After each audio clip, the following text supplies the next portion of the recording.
So how do you feel about this toxic waste coming from that train derailment in Ohio that is headed here to Indiana?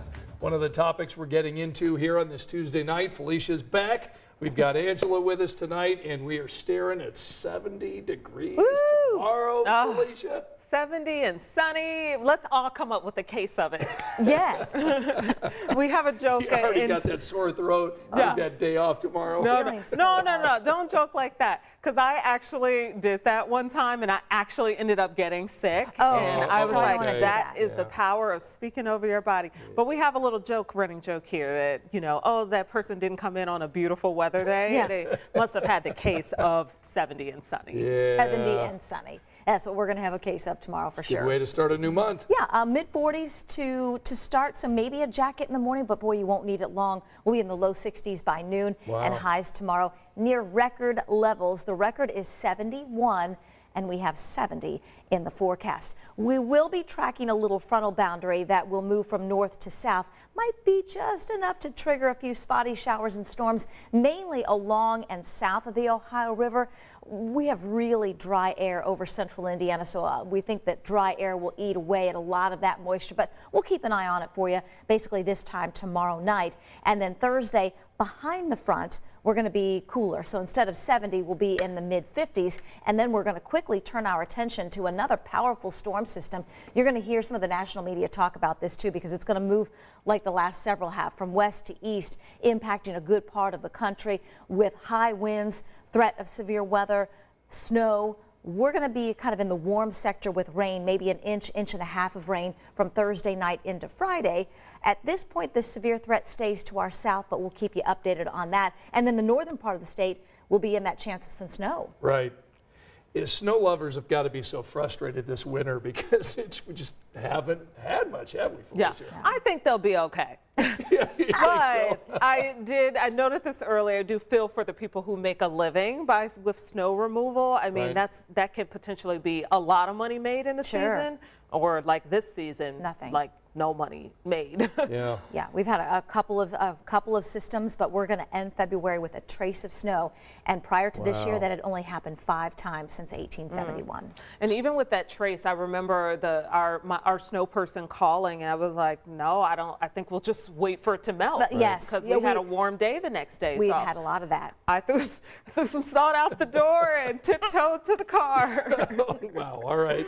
Well, we're glad to have you with us. Let us know where you are watching tonight, and what town you are in, and we'll give you a shout out over the next couple of minutes. We'll come back to Angela, talk a little bit more about the forecast, the 7-day, coming up in just a moment. But Felicia and I do want to talk about this train derailment over in East Palestine, Ohio, that happened several weeks ago. And today we learned that some of that toxic waste, Felicia, is coming into the state of Indiana, into western Indiana. And our governor isn't real happy about it. Oh my goodness, no, he's pushing back against the federal government making this decision. But let's get straight to the story, and then we'll break it down and talk about it. Yeah, here's Karen Campbell. Well, this is the landfill here in Putnam County where that contaminated soil could be brought once testing is complete. And we're told this facility is highly regulated by state and federal governments. Heritage Environmental Landfill sits just east of the town of Russellville. I live within a mile of the landfill. My home site has a freshwater well, and I have no concerns about anything leaching out of the landfill. On Tuesday, Eric Chris joined county commissioners to discuss safety as they await about 2,000 tons of contaminated soil from Ohio, a concern from those who live in nearby towns. Well, it's the unknown. Okay, they all know Heritage hauls in there all the time, but this is something new. Something the landfill has been doing for decades. So we're monitoring upstream and downstream to make sure there's no contaminants leaving the facility.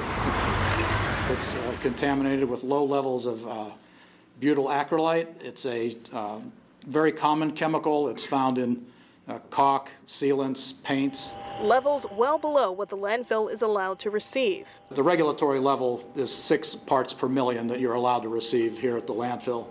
That material that we're receiving is coming out at about 0.033 parts per million. To put this into perspective, 1 part per million is equal to about 1 cup of water in an Olympic-sized swimming pool. We want to be solutions people, you know, to help protect human health and the environment. County commissioners and those here at the landfill tell me that if all goes well, they are expected to bring about 100 truckloads of that contaminated soil here to Putnam County. In Putnam County, Karen Campbell, 13 News. All right, Karen, thanks so much. And of course, Indiana Governor Eric Holcomb not happy about this. He wishes the EPA would have decided to take it to a place that was closer to East Palestine, Ohio, and not bringing it into Western Indiana. So we'll continue to follow the story. Yeah, I mean, it's just a mess, literally.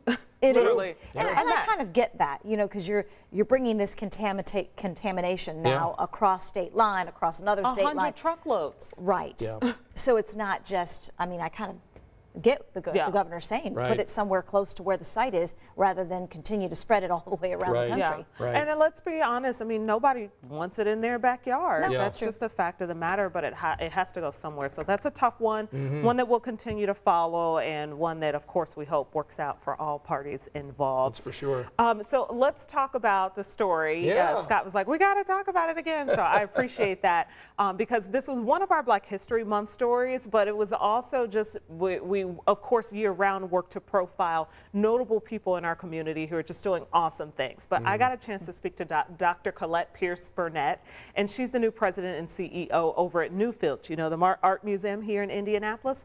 And she is just a fabulous, fantastic woman, and she's trying to take this organization and lead it into the future. So let's get right to it. So some would say that you got this job because you're Black and because you're a woman, but we know that you have an extensive resume. So I do get that a lot. I've actually gotten letters since I've been in the position. If I was a white male or even a white female, I would be overqualified, and people would be asking me, why would I take this position? Leadership is leadership. Dr. Colette Pierce-Burnett doesn't let anything distract her. I can't give that oxygen. We just have to do the work.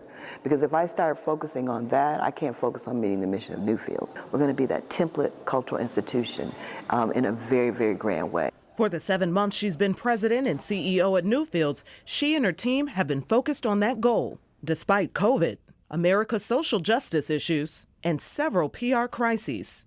I did not find racist people. That is not my experience here at Newfields at all. We had something tragic that happened to us, and we learned from it. We then have an opportunity to grow from it, and we become a stronger institution. Museum goers will find newer exhibits like We the Culture and Artists Among Us, showcasing the work of Newfields employees. But what they won't see, all the behind-the-scenes work. So we're rebuilding ourselves from like a wounded organization, because organizations have personalities as well. And the DEIA training that everyone, 90+% of our staff went through, that's one step towards us becoming an anti-racist institution. But to understand why she's so confident in the museum's new path forward, you have to understand how this executive got to where she is today.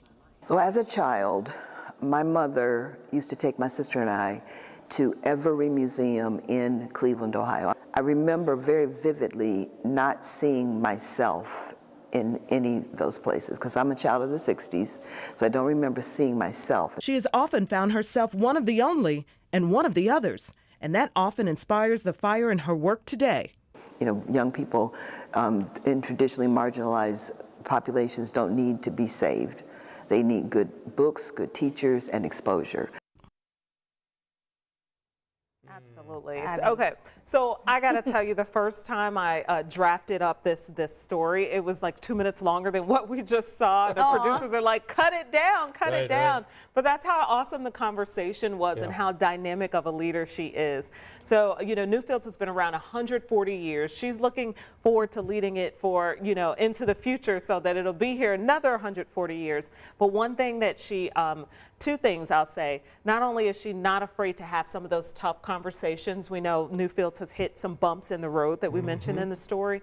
To have those tough conversations and hit them head on and learn from it, we can all learn from it and grow from it. At the same time, one of her mantras that she lives by is, it's an African proverb: if you want to go fast, go alone. If you want to go far, go together. And so it was just an awesome conversation. And here's your reminder to get to Newfields. There you go. They've got some beautiful artwork over there, and so pretty over Christmas, too. They do, inside and out. I don't know if they still call it the 100-acre park or not, but the outdoor part of of the museum where they have, you know, these big art installations and you can walk through it. I took the kids once several years ago. Just the grounds are impeccable. Yeah, it is and beautiful. They have the spring, and then they have something in the fall around Halloween and harvest and all that, and then they have something in the spring, I believe, with the tulips. Yeah. So The fact that it's an entire campus, it's not just the museum, which is what I thought. It's an entire campus, so it's a lot to take in there. And just so you know, they have like a wind down Fridays or something where you can just, you know, have your glass and partake and enjoy nature. Yeah, Newfield's a beautiful place. Thanks for bringing us that story tonight. Thanks, Scott. All right, so tomorrow is going to be what kind of a day? We begin March. Yeah. March officially starts tomorrow with near record warmth, the high of 70. Heaviest rain event will be Thursday night into Friday. We could get another inch or two of rain, which we really don't need. We still have creeks and rivers running high across the northern part of the state. Okay, let's say hi to some of our folks on social media. We've got Bonnie and Becky joining us tonight. Rachel back with us. Glenn is with us. Daniel says, what happens when and if a semi overturns bringing that debris here to Indiana? Talking about that toxic waste coming from the train derailment. It's a good question, Daniel. I mean, very good question. Yeah. Bonnie also says it's sad bringing in this contamination in. We've got Reba from Indianapolis with Edward tonight.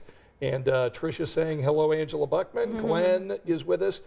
Scott joining us from Clearwater Beach. I think Scott wins the award for probably for the prettiest nicest place tonight. Clearwater's really It's beautiful. pretty nice. Can I just say about those contaminants, because I hate to be, they call them NIMBYs, not in my backyard people. Like, I hate to be that person, because I feel for the community in Ohio, too. Of course. You know, they're dealing with this firsthand, not knowing if they can drink the water or, you know, take a shower. That's right. But if we have, you know, a facility that is, you know, can take that, there've got to be facilities in Ohio that can take it. Right. Right?